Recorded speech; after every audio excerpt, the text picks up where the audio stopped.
सहनाववतु सहनौ भुनक्तु सह वीर्यं करवावहै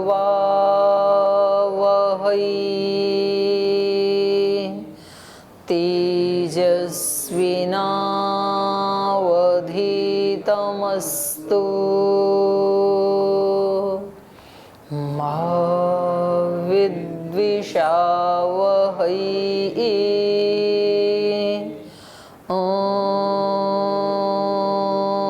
शांति शांति शांति।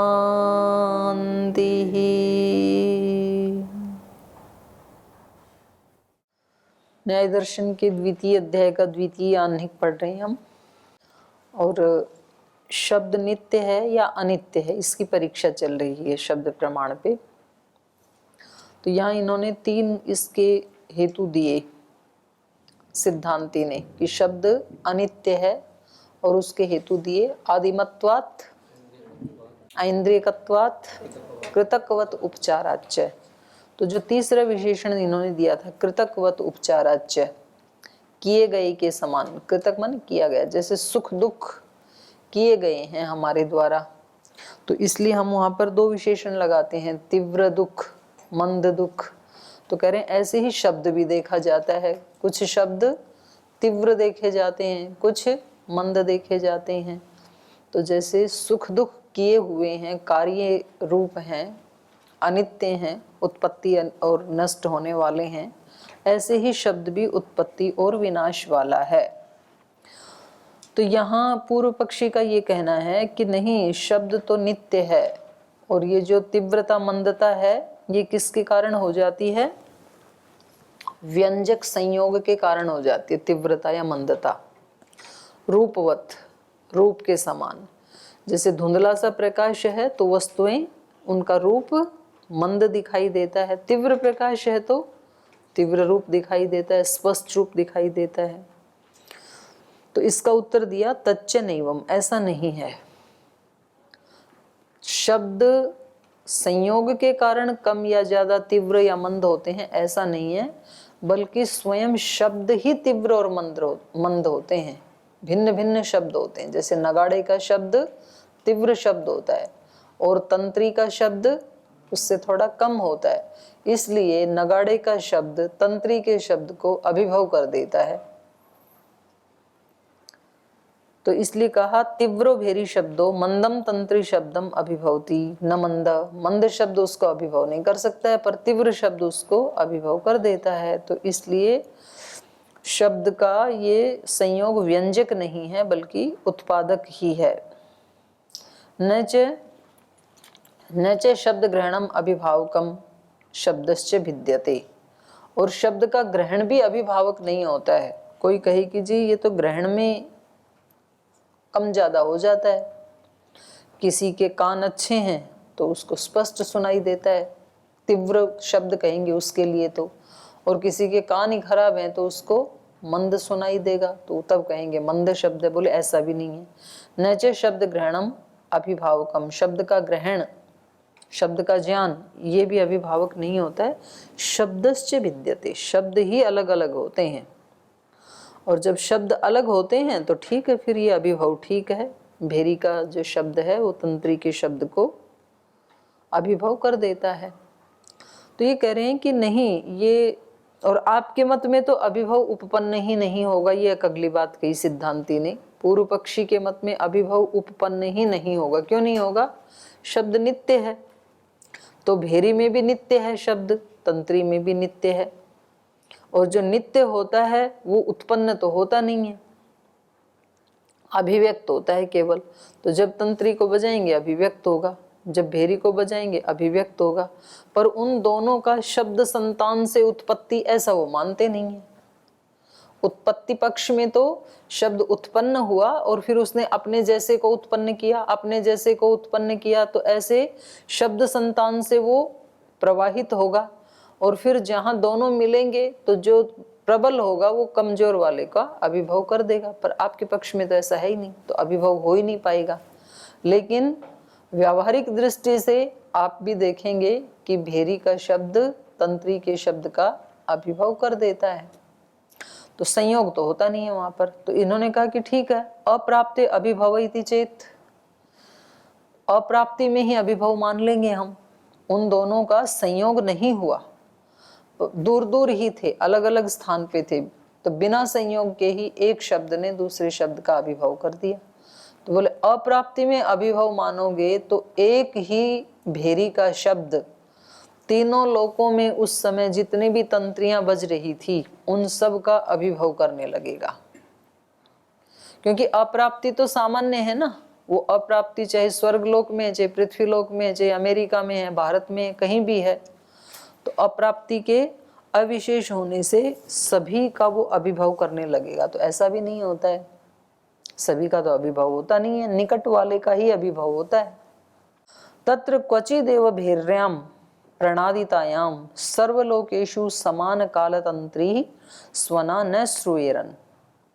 अगर आप अप्राप्ति में अभिभव मानोगे तो किसी भी भेरी के बजाए जाने पर सर्वलोकेषु सभी लोकों में समान कालस्तंत्री स्वना, उस समान काल में, उसी काल में जो तंत्री के शब्द हैं स्वना, वो न श्रूयेरन, वो नहीं सुनने चाहिए, उन सब का अभिभव हो जाना चाहिए, होता नहीं है। लेकिन नाना भूतेषु शब्द संतानेषु सत्सु श्रोत्र प्रत्यासत्ति भावेन कस्यचित् शब्दस्य तीव्रेण मंदस्य अभिभव युक्त इति।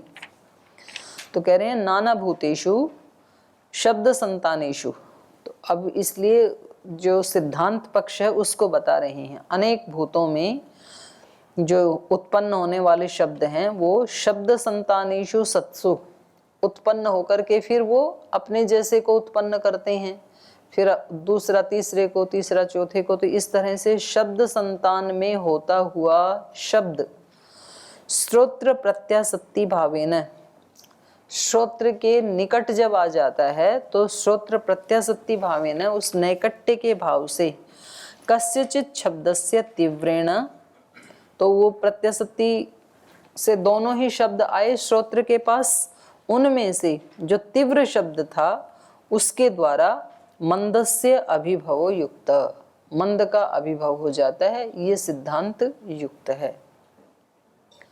कह पुनः अयम अभिभवो नाम, ये अभिभव क्या है, अभिभव किस चीज का नाम है ये, तो उसका उत्तर दे रहे हैं ग्राह्य समान जातीय ग्रहण कृतम अग्रहणम अभिभवः। तो इसको आप वो कर लीजिए, हाईलाइट कर लें। अभिभव किसे कहते हैं, तो अभिभव क्या हो गया, ग्राह्य समान जातीय ग्रहण कृतम, ग्राह्य मतलब ग्रहण करने योग्य कोई भी पदार्थ उसको कहेंगे ग्राह्य। तो ग्राह्य पदार्थ के समान जातीय ग्रहण कृतम, समान जाति वाले पदार्थ के ग्रहण से, यहाँ ग्राह्य पदार्थ क्या है, भेरी का शब्द, और उसके समान जाति वाला पदार्थ क्या है, तंत्री का शब्द, जो हम उदाहरण लेके चल रहे हैं उसमें। तो कहा ग्राह्य समान जातीय ग्रहण कृतम, ग्रहण करने योग्य जो ग्राह्य पदार्थ था उसके समान जाति वाले पदार्थ के ग्रहण से समान जातीय ग्रहण कृतम अग्रहणम, दूसरे पदार्थ का ग्रहण न होना। जो ग्राह्य पदार्थ था, ग्राह्य हमें क्या चाहिए, ग्रहण किसको करना चाह रहे हैं, तंत्री के शब्द को, उसके समान जाति वाला भेरी का शब्द है, तो भेरी के शब्द से ये जो ग्राह्य था हमारा तंत्री शब्द, उसका अग्रहणम, उसका ग्रहण नहीं हो पा रहा है, इसको क्या कहेंगे, अभिभव। यथा उल्का प्रकाशस्य ग्रहणार्हस्य आदित्य प्रकाशेन इति, जैसे उल्का का जो प्रकाश है जो ग्रहणार्हस्य, ग्रहण करने के योग्य है, जो उल्काएं या तारे आदि हैं उनका जो प्रकाश है वो ग्रहण करने योग्य है, होता ही है ना गृहीत रात को, तो ग्रहण करने योग्य होते हुए भी आदित्य के प्रकाश में उनका ग्रहण नहीं होता है। क्यों? आदित्य के प्रकाश ने उनका अभिभव कर दिया। उनका प्रकाश कम था, आदित्य का प्रकाश ज्यादा हो गया, तो ज्यादा वाले ने कम वाले का अभिभव कर दिया। इसको अभिभव कहते हैं। तो इससे क्या निकला? यहाँ तक का निर्णय ये निकला कि शब्द अनित्य है। तीनों हेतु सिद्ध कर दिए ना इन्होंने, आदिमत्वात्, ऐन्द्रियकत्वात्, कृतकवत् उपचाराच्च। तो इन तीन हेतुओं से सिद्ध हुआ कि शब्द अनित्य है, उत्पन्न होने वाला और नष्ट होने वाला है। अब पूर्व पक्षी कह रहे हैं न घटा भाव सामान्य नित्यत्वात् नित्येषु अपि अनित्यवत् उपचाराच्च। कह रहे हैं नहीं, ये शब्द नित्य नहीं है। क्यों नहीं है? घटा भाव, घट का अभाव, सामान्य नित्यत्वात्, और कह रहे हैं घट का जो अभाव है तो वो एक घड़े का यदि अभाव हो गया तो ऐसा थोड़ी है कि घट जाति का ही अभाव हो गया। घट जाति का अभाव तो नहीं हुआ ना। सामान्य नित्यत्वात्, जो सामान्य जो जाति है उसके नित्य होने से, और नित्येषु अपि अनित्यवत् उपचाराच्च, और जो नित्य पदार्थ हैं उनमें भी नित्येषु अपि अनित्यवत् उपचाराच्च, अनित्य जैसा उपचार देखे जाने से, जिनको नित्य कह रहे हैं उनमें भी अनित्य जैसा व्यवहार देखे जाने से ये जो आपने तीनों विशेषण दिए हैं ये उचित नहीं है। भाष्य से ठीक से समझ पाएंगे। एक एक को ले रहे हैं। न खलु आदिमत्वात् अनित्य शब्द है, जो आपने तीन विशेषण दिए थे ना, तो उसमें पहला विशेषण ही उचित नहीं है, आदिमत्वात् जो कहा था। क्यों नहीं है? कस्मात् व्यभिचारात, बोले इसका तो व्यभिचार देखा जाता है। आदिमत्वात् मतलब कारण वाला होने से, ये था ना। तो कह रहे हैं देखो, आदिमतः खलु घटा भावस्य दृष्टम नित्यत्वम। घट का जो अभाव है वो कैसा है? आदि वाला। एक घट हमने बनाया, फिर घट टूट गया, तो घट टूट गया तो ये क्या हो गया? घट का अभाव। और ये घट का जो अभाव है ये आदि वाला है कि नहीं है? भाई जब घट टूटा वही उसका आदि है ना अभाव का। तो आदि तो वो हो गया, शुरुआत तो वो हो गई, कारण तो हो गया घट का विभाग होना परमाणुओं का, ये उसका कारण हो गया। और अब ये अभाव कब तक चलेगा? अनंत काल तक चलेगा। नित्य हो गया ये, मतलब अनित्य नहीं है ना। आदि वाला तो है लेकिन नित्य है, सदा सदा के लिए अभाव हो गया, कभी भी भाव होगा नहीं उस घट का। तो उसी की तो बात कर रहे हैं जो टूटा, उसी की। तो आदि वाला है लेकिन अनित्य नहीं है, नित्य है, तो व्यभिचार हो गया ना। इन्होंने क्या कहा था? जो आदि वाला है वो अनित्य होता है। घट का उदाहरण दिया था इन्होंने घट का नहीं, घट के अभाव का उदाहरण दे दिया कि जो घट का अभाव है वो आदि वाला तो है लेकिन अनित्य नहीं है, नित्य है वो। आदिमत खलु घटा भावस्य दृष्टम नित्यत्वम, उसका नित्यत्व देखा जाता है। कथम आदिमान, ये घटा भाव आदिमान कैसे है? तो कह रहे हैं कारण विभागेभ्यो ही घटो न भवति। जो घट के कारण हैं अर्थात मृत कण हैं, उनका जो विभाग हो जाता है, जब वो टूट जाते हैं, बिखर जाते हैं अलग अलग, तो घटो न भवति, फिर घड़ा नहीं रहता है। कथम अस्य नित्यत्वम, तो इस अभाव का नित्यत्व कैसे है?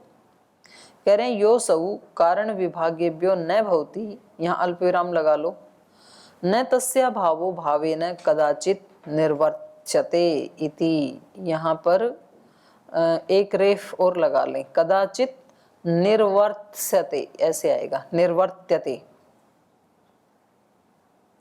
योसौ कारण विभागेभ्यो न भवति, ये जो घड़ा कारण का विभाग होने से अब अस्तित्व में नहीं है, टूट गया है। न तस्या भावो भावेन कदाचित निर्वर्त्यते, तो उसका जो अभाव है वो कभी भी भाव रूप में उत्पन्न नहीं होगा। ठीक है। न तस्या अभावो, उस घड़े का जो अभाव है ये भावेन कदाचित न निर्वर्त्यते, कभी भी ये भाव रूप में नहीं आएगा। दूसरा जो आपने कहा था यद्यपि ऐन्द्रियकत्वात् इति, और जो दूसरा विशेषण दिया था कि इंद्रिय ग्राह्य होने से, तो वो भी उचित नहीं है, उससे भी अनित्यता सिद्ध नहीं होती है। तदपि व्यभिचरति, उसका भी व्यभिचार देखा जाता है। कैसे? ऐन्द्रियकम च सामान्यम नित्यम च इति। जब कोई पदार्थ हमें इंद्रिय से ग्राह्य होता है, किसी जैसे गो आदि पदार्थ, घट आदि पदार्थ, तो उस पदार्थ के साथ साथ उसकी जाति का भी ग्रहण होता है कि नहीं होता है? तो जाति भी, गो के साथ गोत्व का भी ग्रहण होता है कि नहीं? मनुष्य के साथ मनुष्यत्व का, घट के साथ घटत्व का। तो कह रहे हैं ये जो जाति तो नित्य होती है, तो इंद्रिय ग्राह्य होते हुए भी जो इंद्रिय ग्राह्य है वो अनित्य है, ऐसा तो नहीं है। इंद्रिय ग्राह्य तो जाति भी है, लेकिन जाति क्या है? नित्य है। तो व्यभिचार हो गया ना। इंद्रियकम च सामान्यम, सामान्य मतलब जाति, नित्यम चैति, और वो नित्य भी है।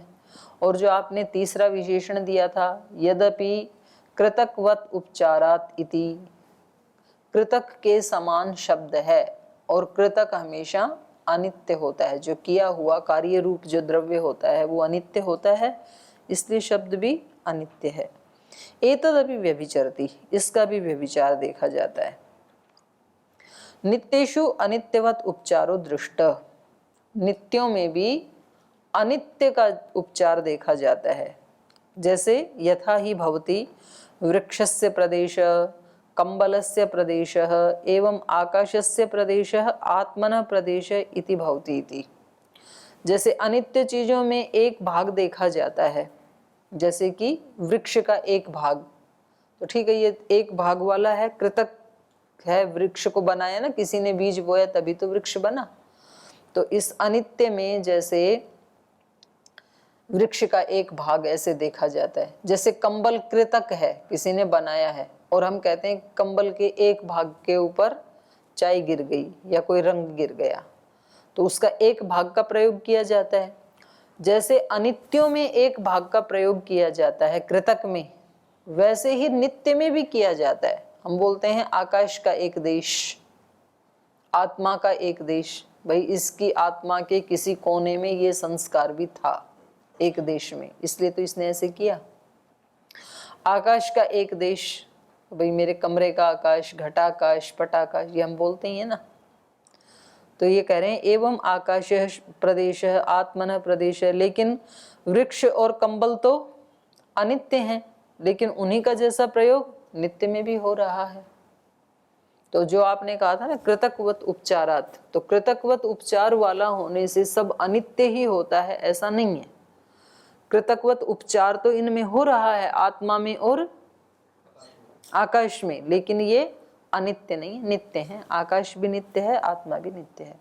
तो तीनों विशेषणों का इन्होंने खंडन कर दिया। अब इसका उत्तर दे रहे हैं ये, तत्व भागतयो नानात्व विभागात अव्यभिचारः। तत्व भागतयोः, जो गौण और मुख्य होते हैं उनमें नानात्व, वो अलग अलग होते हैं, उनमें नानात्व होता है। नानात्व विभागात अव्यभिचार, नानात्व का विभाग होने से अव्यभिचार, व्यभिचार नहीं हो पाएगा, क्योंकि कुछ गौण कथन होते हैं, कुछ मुख्य होते हैं। कंबल में तो वास्तव में एक देश होता है, लेकिन आकाश में एक देश नहीं होता है, आत्मा में एक देश नहीं होता है, वहां गौण कथन है। नित्यम इत्यत्र किम तावत तत्वम, कह रहे हैं जो जिसको आप नित्य कह रहे हैं, शब्द को नित्य कह रहा है ना पूर्व पक्षी, तो कह रहे हैं नित्यम, जो आप नित्य कह रहे हो, इत्यत्र किम तावत तत्वम, ये नित्यत्व तत्व क्या है? आप किसको नित्य मानते हैं? नित्यत्व आप किसको कह रहे हैं? पूर्व पक्षी से पूछ रहे हैं, तो उत्तर दे रहे हैं, अर्थांतरस्य अनुत्पत्ति धर्मकस्य आत्म अहान अनुपपत्तिर नित्यत्वम। नित्यत्व हम किसको कह रहे हैं? अर्थांतर से, किसी भी वस्तु के, जो कैसा होना चाहिए? अनुत्पत्ति धर्मकस्य, जो उत्पत्ति धर्म वाला नहीं है, उस वस्तु के आत्महान अनुपपत्ति, स्वरूप के हान की जो अनुपपत्ति होती है, अर्थात जो कभी नष्ट होता नहीं देखा जाता है, यही क्या है? नित्यत्वम। तच्च अभावे नोपपद्यते। और कह रहे हैं वो जो नित्यत्व है वो अभावे, अभावे माने घटा अभावे, जो घट का अभाव बताया था आपने, वहां तो तच्च अभावे नोपपद्यते, वो अभाव में तो वो नित्यत्व नहीं देखा जा रहा है। क्योंकि नित्यत्व किसको कहते हैं? कोई भी ऐसी वस्तु जो अनुत्पत्ति धर्म वाली है और उसके स्वरूप की कभी हानि नहीं होती है। जैसे आत्मा है, तो आत्मा कैसा है? अनुत्पत्ति धर्म वाला है और आत्मा के स्वरूप की कभी भी हानि नहीं होती है, उसको हम नित्यत्व कहेंगे। तो कह रहे हैं ये तो घट के अभाव में तो ये नहीं आ रहा है, नहीं घटित हो रहा है ये लक्षण। तच्च अभावे नोपपद्यते भाक्तम तु भवति। हाँ, गौण रूप से आप कह सकते हैं, पर तत्व रूप से ये जो नित्यता का विशेषण है ये घटा भाव में घटित नहीं हो रहा है। भाक्तम तु भवति यत् तत्र आत्मानं महान आसीत् यत् भूत्वा न भवति न जातु तत् पुनर्भवति तत्र नित्य इव नित्यो घटा भाव इति अयम पदार्थ इति। तो कह रहे हैं गौण में तो कैसे हो जाएगा? यत् तत्र आत्मानम महान आसीत, जिसका अपना स्वरूप घड़े का महान था, मतलब एक सूक्ष्म परिमाण वाला नहीं था, महत् परिमाण वाला था। महान आसीत यद भूत्वा न भवति, जो पहले था लेकिन होकर के अब नहीं है, जो होकर के नहीं रहता है, तो उसको कहेंगे नाश। न जातु तत्पुनर्भवति, तो वो पदार्थ फिर दोबारा नहीं होता है। तत्र नित्य इव नित्यो घटा भाव। तो ये जो आप इसका नित्यत्व बता रहे हो ना, घड़ा पहले था अब नहीं है, विभाग हो गया उसके परमाणुओं का, तो इस घटा भाव को आप क्या कह रहे हैं? नित्य। तो कह रहे हैं ये नित्य इव नित्य, गौण रूप से ये नित्य के समान नित्य कह सकते हैं, लेकिन ये मुख्य रूप से नित्य जैसा नहीं है, आत्मा जैसा नित्य नहीं है ये। न जातु तत्पुनर्भवति, वो घड़ा दोबारा जो उत्पन्न नहीं होता है, जो होकर के नहीं रहा, तो कहा तत्र उस घट में नित्य इव नित्यो घटा भाव, नित्य के समान नित्य का गौण प्रयोग किया जाता है घटा भाव में। इति अयम पदार्थ है, तो ये गौण रूप से कहा जा रहा है, गौण पदार्थ है ये। तत्र यथा जातीयकः शब्द न तथा जातीयकः कार्यम किंचित नित्यम दृश्यते इति अव्यभिचार। तो वास्तव में नित्यत्व कहाँ देखा जाएगा? तथा जातीय में ही तो देखा जाएगा ना। जैसे आत्मा है, उसी प्रकार से कोई ऐसा पदार्थ हो जिसकी कभी उत्पत्ति नहीं हुई, कभी उसके स्वरूप का हान नहीं हुआ, उसको हम नित्य कहेंगे। लेकिन घटा भाव तो ऐसा नहीं है।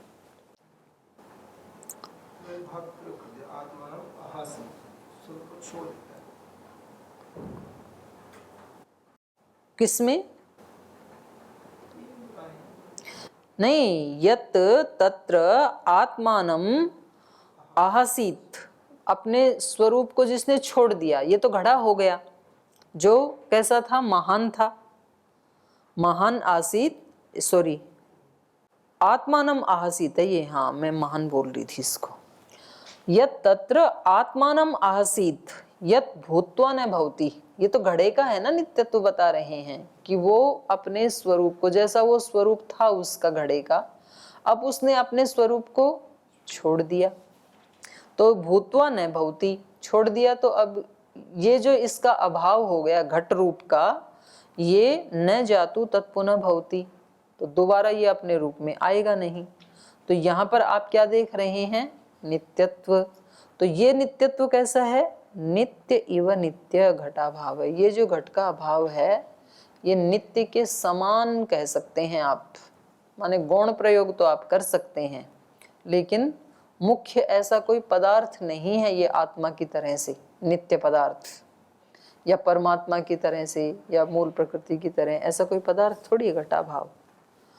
तत्र यथा जातीयकः शब्द, तो इसलिए जिस जाति वाला, जिस सत्ता वाला ये शब्द है, न तथा जातीयकम कार्यम किंचित नित्यम दृश्यते इति, तो इसी प्रकार की, इसी जाति वाला कोई ऐसा कार्य द्रव्य नहीं दिखाई दे रहा है जिसको आप नित्य कह सकें।